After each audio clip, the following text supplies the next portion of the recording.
Hello everyone အားလုံးပဲမင်္ဂလာပါဒီ blog လေးကတော့ CM Museum ကိုကျောင်း trip အနေနဲ့လေ့လာရေးခရီးသွားခဲ့တဲ့ blog လေးပဲဖြစ်ပါတယ်ဒါကတော့ကျောင်းရောက်ချင်း coffee ဝယ်တောင်းနေရပါနောက်ဆုံးတော့ Kiwi ကိုစီရမယ့်ကားရောက်လာပါပြီပြီးတော့ဆရာနည်းနည်းလောက်နောက်ကျနေထားခဲ့မယ်ဆိုတာနဲ့ပြေးရပါသေးရဲ့ဒါကတော့ကားဝယ်ရောက်ပြီပေါ့နော်တကယ်ချင်းလေးနဲ့တူထိုင်နေရပါ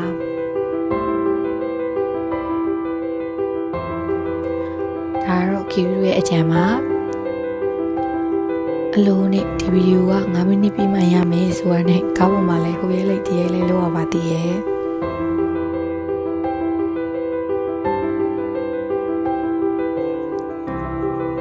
ဒါကတော့ရောက်ခဏနေပြီပေါ့နော်ပြင်မာနေရတော့အရန်ပူနေရပါ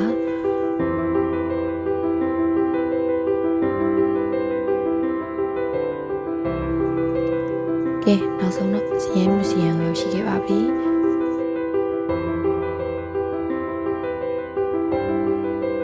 ဒီစီရင်မှုစီရင်ကထိုင်းကတခြားမြူဇီယံတွေနဲ့ရှင်မယ်ဆိုရင်တော့နည်းနည်းတည်နေပေါ့နော်ပြီးတော့အဆောက်အအုံကလည်းနည်းနည်းတည်ရဲ့အထဲမှာပါတယ်ဒါပေမဲ့သူကထိုင်းရဲ့ history နဲ့ culture တွေကိုအများကြီးဒီထဲမှာတွေ့မြင်နိုင်အောင်လို့လုပ်ပေးထားတာပေါ့နော်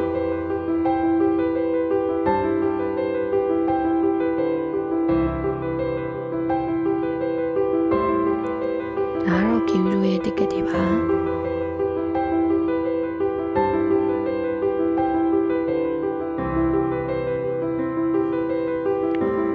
ဒီ museum ကအပြင်အကြည့်တော့တာအဆောင်အဝါတည်ရဲ့လို့ထင်ရပေမဲ့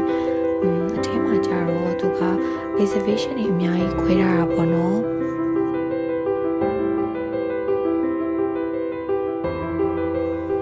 ပြီးတော့သူအဆောက်အဦရဲ့ပုံစံကလည်း museum တစ်ခုလို့မထင်ရပဲနဲ့အိမ်အကြီးတဲ့အိမ်လိုမျိုးခံစားရတယ်ပေါ့နော်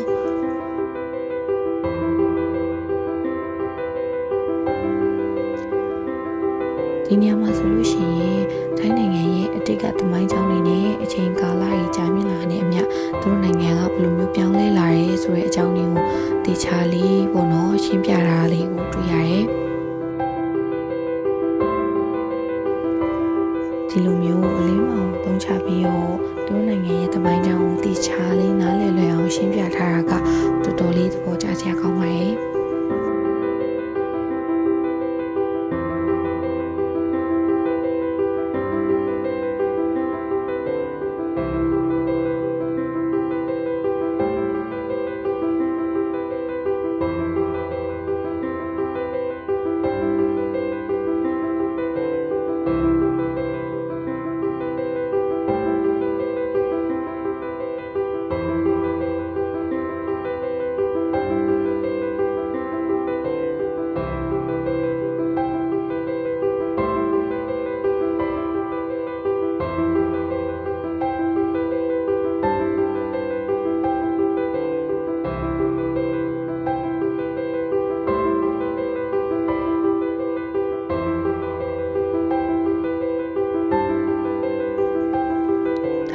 သူတို့နိုင်ငံရဲ့ဝတ်စားစီရင်မှုပုံစံအမျိုးမျိုးကိုပြသထားဖြစ်ပါတယ်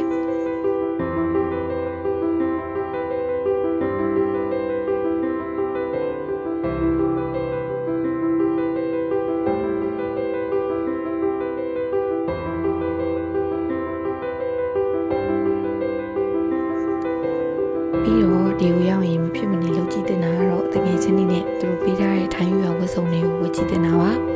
ဒီဝတ်စုံတွေကလုံးဝ free ပေါ့နော်ပြီးတော့သူတို့ကဒီဝတ်စုံလေးနဲ့တွဲပြီးဝတ်ဖို့အတွက် accessory လေးတွေလည်းအများကြီးပေးထားပါတယ်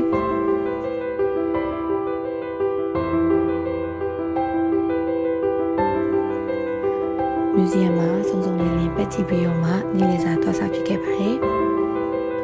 ဒါကတော့ Kiwi တို့နေ့လည်စာသွားစားခဲ့ရတဲ့ဆိုင်မှာဆိုင်က view လေးလည်းတော်တော်လာတော့လူလည်းတော်တော်လေးကြာပါတယ်Kiwi တို့သွားစားတော့ဆိုရင်နေ့လည်စာစားချိန်လေးဖြစ်တာဆိုတော့လူကတော့တော်တော်လေးများပါတယ်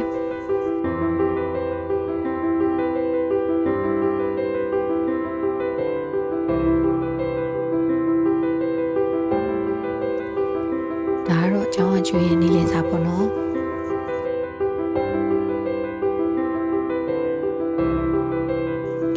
ဒီဗီဒီယိုလေးကတော့ဒီလောက်ပါပဲဗီ